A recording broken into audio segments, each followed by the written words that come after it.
Welcome to American Dog Culture. We're searching all over the country to bring you stories from dog owners, trainers, and industry professionals that are living the American dog culture. Today, we visit JT Rotman, who loves making organic, healthy treats for dogs. Then we check out an educational nature park that's not only teaching visitors about plants and wildlife, but it's also a great place to walk dogs. But first, we visit with Stan Parrish, who is the co-founder of Dogtoberfest Austin.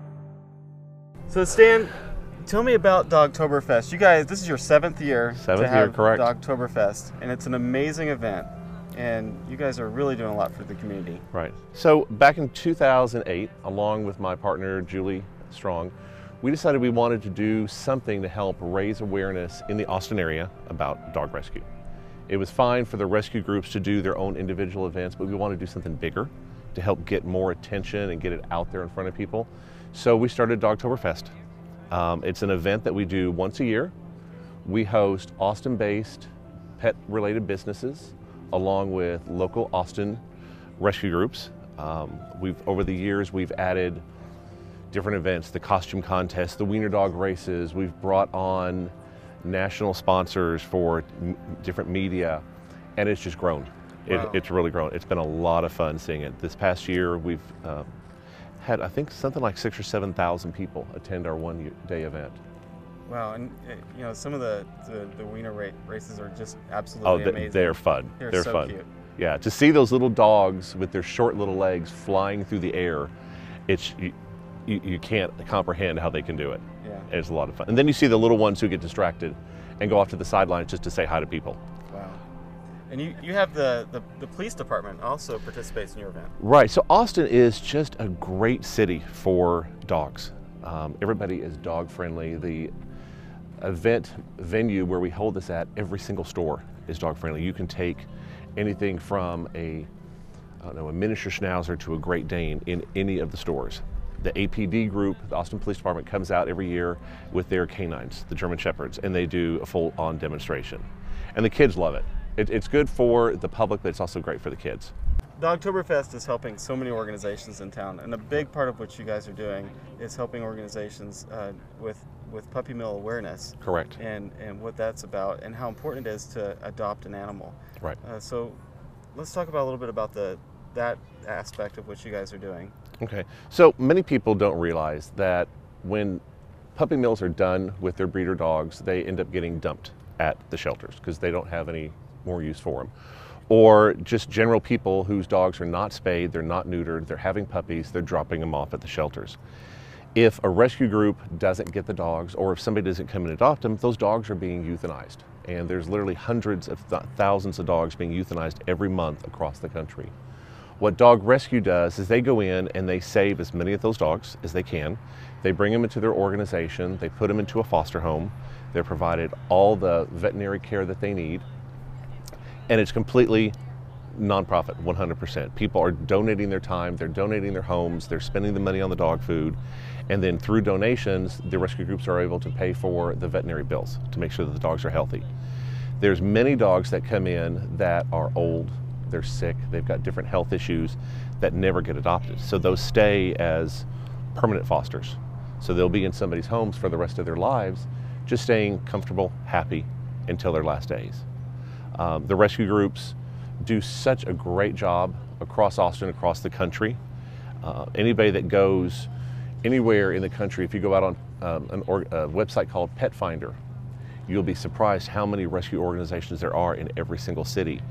And they'll have anywhere from 5 dogs to 50 dogs to 100 dogs, depending on the breed and how many dogs there are out there that need homes. Wow. Wow. Yeah, it's pretty amazing. And it's so exciting to see all the work you guys are doing, and all the vendors that you have come out have the same goal. Right. Well, Austin is a very pet-friendly city. Over the past 7 years, Julie and I have developed such a great relationship with all these different businesses here in Austin. Anywhere from veterinarians to groomers to pet boutiques to trainers, they all come out in support of what we are about, and that is raising awareness about rescue as well as raising money.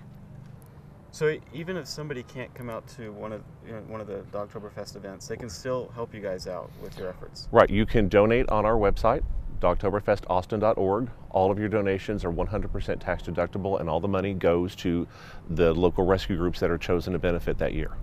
And with your organization, you don't have any paid staff members. No. So Julie and I do this because we love it. We both have our full-time jobs. We have some wonderful volunteers that help us put on the event every year. Everywhere from one young lady who coordinates all the volunteers. This year's event, we had over 150 people that helped us put on the event. Wow. Anywhere from setup to breakdown to making sure that all the vendors needed what they, or had what they needed all day long, to people that were just there to help Julie and I if we needed something during the day, if we needed an errand run. We have people that help with our website, with all of our marketing, different people that work on the silent auctions, getting items donated. So nobody is paid. It's 100% because we love what we do and we want to help the dogs here in Austin. So that means anything that anybody donates is going 100% goes straight to those rescue groups. Wow, that's amazing. So yeah, if you want to make a donation, you can either make it directly to a rescue group of your choice. Go to petfinder.com, put in the breed, and you'll find one of the local rescue groups. You can also go to our website, dogtoberfestaustin.org. You can see this year's benefiting rescue groups, make a donation right on our website, and then that money is given to those groups. Wow. And you just finished a event this week. We finished the event yesterday. How do you feel? Besides tired, I'm very proud. It was probably our best event ever. We had a little bit lower attendance than usual, but I think in a way that was perfect because everybody was able to take their time, enjoy the day, enjoy the silent auction, the demonstrations, talk to the different vendors. We've got a lot of new vendors that came out this year, people that have just started their businesses, which is exciting. One thing Julie and I do every year is we have a scholarship. So if there's a new business that can't quite afford the booth rental, we use some scholarship money to help fund that booth for them. They still pay a portion of it. And then what we ask is that next year they pay it forward and we use that money as a scholarship for the next vendor. That's such a great thing. Oh yeah, we want to help Austin businesses, help keep it weird, which is the Austin theme.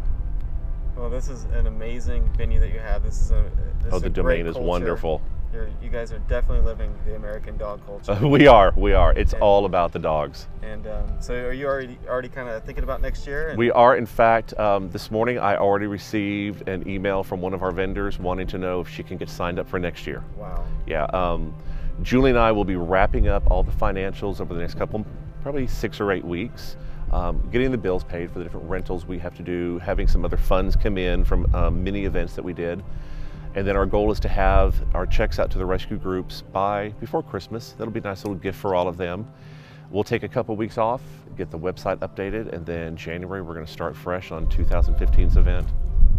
Oh, that's amazing. Yeah. We're going to follow you guys. Oh, I'm looking forward to it. Yeah, and you'll be out here next year. We hope to see you next year at the event. Oh, you will be. 2015 event will be bigger and better than ever. Well, thank you so much for spending time with us. Okay, thanks, David. Thank you. When we come back, we visit with JT Rotman, who's turned his love for making organic dog treats into a full-time business. Sit. Come. Sit. Lay down. Stay. Stay. Stay. Stay. Get the treat. Good boy. It's fun to teach our dogs tricks, and a great way is with treats. We found a dog bakery in Frisco that's making organic dog treats that are real healthy for your dog. Let's check them out.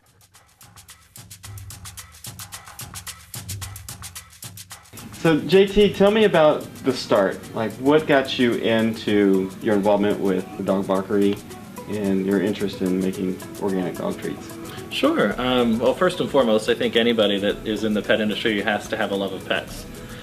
For me, I love all pets. I just tend not to be allergic to dogs, so that's where my passion lies.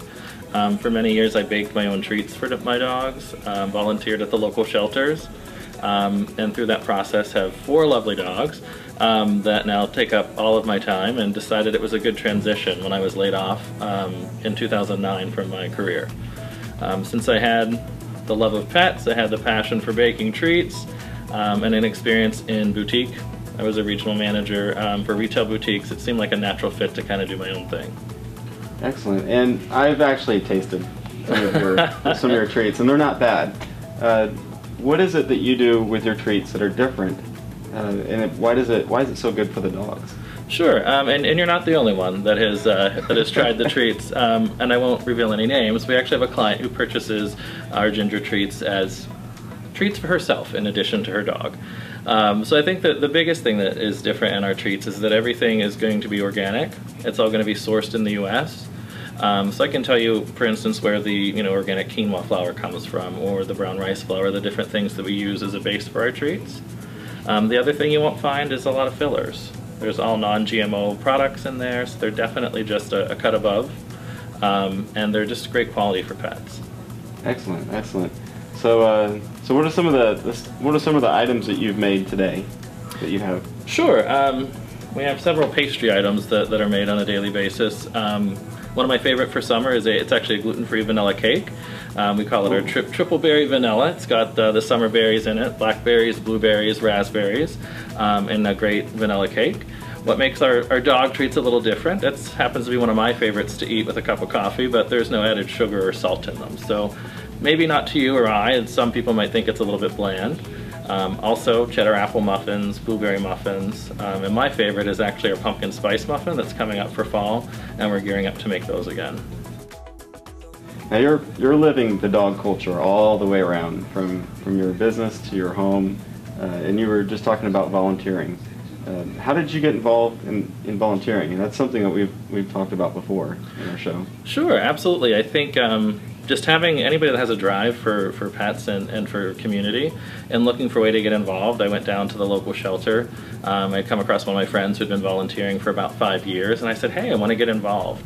And I literally just went down to the shelter, found out the process, and was able to then go through training and kind of pick and choose the different tasks and things that I really wanted to learn about and to do. Excellent. So that's a big part of your life also. Absolutely. You have 4 dogs? 4 dogs, 4 very spoiled dogs. I'd imagine.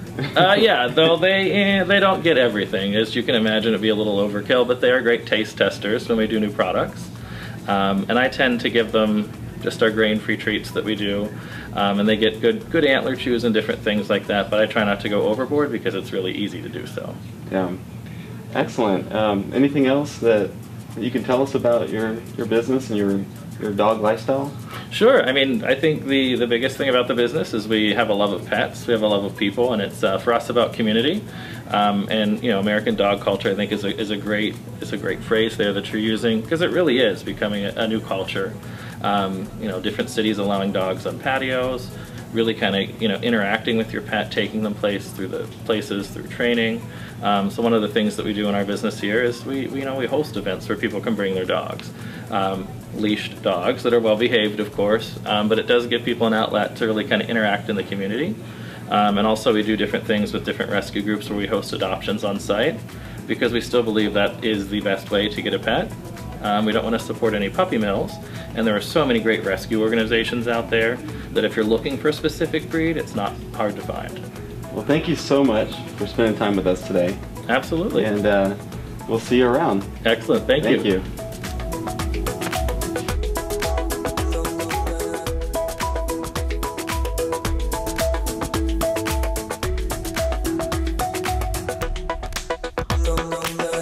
When we come back, we check out an educational nature park that is not only teaching visitors about plants and wildlife, but is a great place to walk your dogs. Stay with us.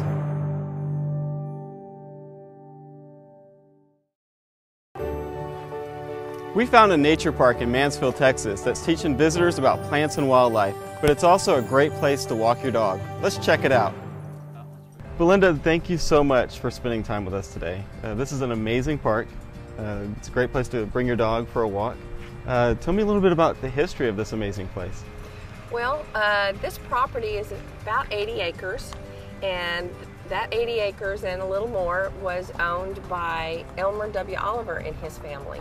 Mr. Oliver came to Mansfield when he married a local girl and grew to love the community, and bought this property in the early 60s for his family as a family farm, as they called it. And this was their place where they came for family reunions and get-togethers, and Mr. and Mrs. Oliver had 3 daughters, and their families would come. And so the family spent summers here and enjoyed the property, and Mr. and Mrs. Oliver retired here for a while. And then when Mr. and Mrs. Oliver passed away, the property went to their daughters. And one of their daughters, Mary Ann Oliver Williams, decided that she wanted to keep the property in the family and use the property the same way that her grandparents had, or her parents had, and have the grandchildren be able to enjoy it the way that she did. And so she bought her sister's shares of the property, and she and her husband kept the property as their family farm. And so their children would spend summers here enjoying the property. There was a tire swing on a big tree over here by the pond. The big cabin here was a place where they all stayed. There was a big open porch where the kids slept in the summer and could hear the sounds of nature. Wow. They played in the creek.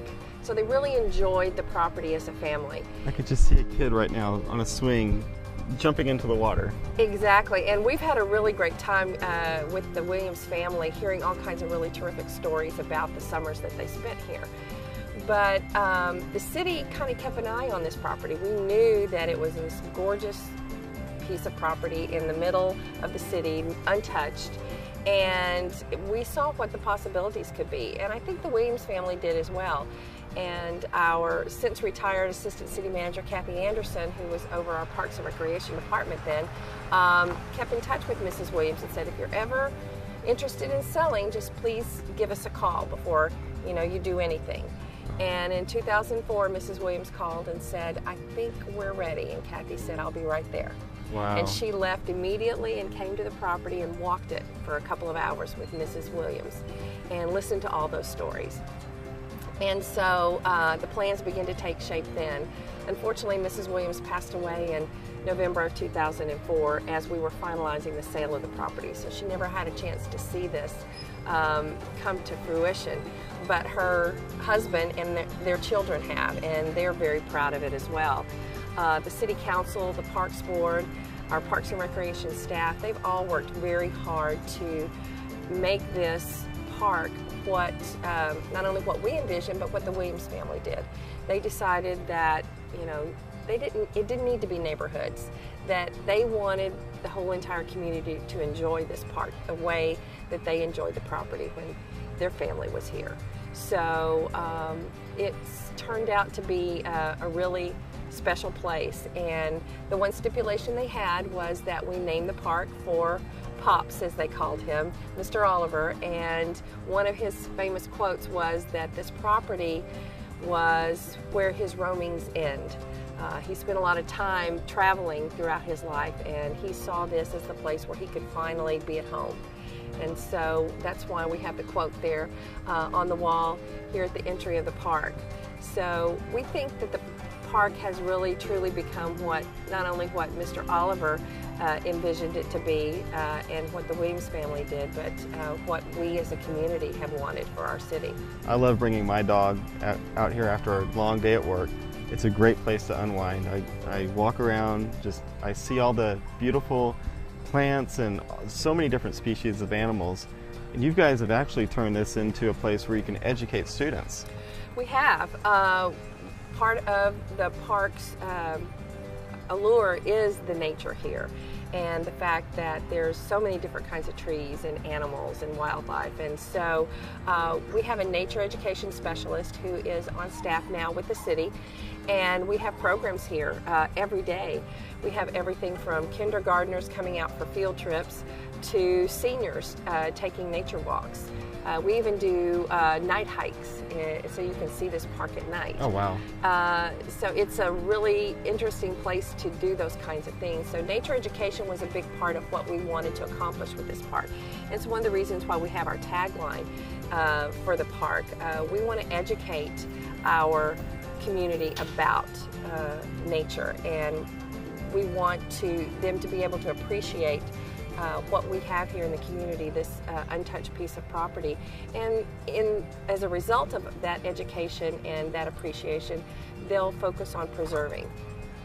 So you guys have done such a great job at this park. I've been so happy with what I see here, but you have so much more in store for us. We do. When we bought the property, it was we brought in consultants to help us look at it and see exactly what the best use for it was and how we could bring in education and recreation. And so we came up with a 3-phase plan. And this first phase that opened in January is the entry to the park and a 1-mile crushed granite trail that goes through the property. And then the treehouse overlook, which is about in the middle of the park. And so that place is amazing, by the way. Like, I walked to the end of it, and the view is just spectacular. It goes up into the trees, and you're actually like you were in a treehouse. Right. And that's another part of the history of the park, in that when the Williams family had it, the kids played and had tree houses out here. So we wanted to bring that element back into the park. So it goes out into the trees and over to, looks over the creek. It's a great place for bird watching. We have a lot of bird watchers that come out to the park. Wow. So, so this phase opened in January, and we're ready to get started on phase 2, which will connect this park to the Walnut Creek Linear Park and Trail System that we've already begun just west of us. There's a bridge that goes over the creek here that connects to property that the city has had as part of that trail system. So we're connecting that park, the park to that trail system, and extending it eastward to Joe Pool Lake. So at some point in our future, there will be 10 miles of concrete trail that will be going all the way from the western city limits all the way to Joe Pool Lake. That is through incredible. Mansfield. It is pretty spectacular, Yeah. and we know it's going to be a great place for people to run and ride bikes and to walk the length of it and enjoy not only nature, but what they can find throughout the city, because it will be connected to our historic downtown area. So then we're focusing after that on phase 3, which bumps up the education element of this park quite a bit. We're adding a nature education center where we can talk about the history of this land and the fact that it once was part of a stagecoach route that went through the city. Now that's amazing. That is pretty incredible. And then we can also show the history of the property from the Williams perspective and Mr. Oliver and how it came to be. So it'll be a great place to have gatherings and almost a museum-like setting where we can really let people know about the park. And next to that will be a learning lab where we can take the nature education that we do outside the park and bring it inside. And so those elements are part of phase 3. Wow, that is amazing. And you guys have spent so much effort in preserving things like this. And we're so thankful that you have saved this for people to come and be active, bring their animals. And the city of Mansfield just received a special award. Can you tell me about that? We are the 17th best place to live in America. In America. In America. So that's, I mean, this was the huge. Money Magazine ranking of best places to live in America. We're number 17. It's our 4th time to be recognized by Money Magazine since 2007. Wow. And we think that it's very appropriate. We think we're the best place to live in America, and we think our residents think that as well.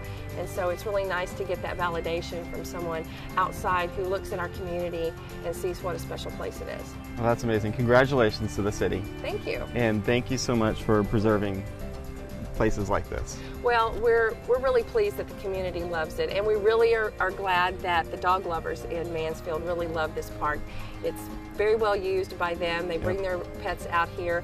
We love that they follow the rules and they keep their dogs on leashes and they pick up after themselves and they keep the park clean, and they really want to take care and preserve the park. And so we're just glad that everybody is enjoying it, from children to seniors to the dogs in our community.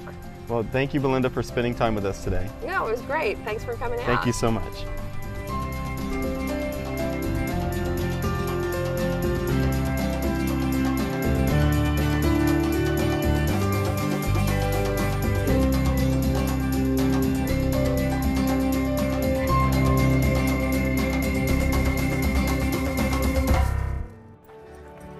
Well, that's it for this week's show. Be sure to like us on Facebook. If you have a tip or a story you'd like to share with us, send us a message. We'll see you next week. Come on, Jake.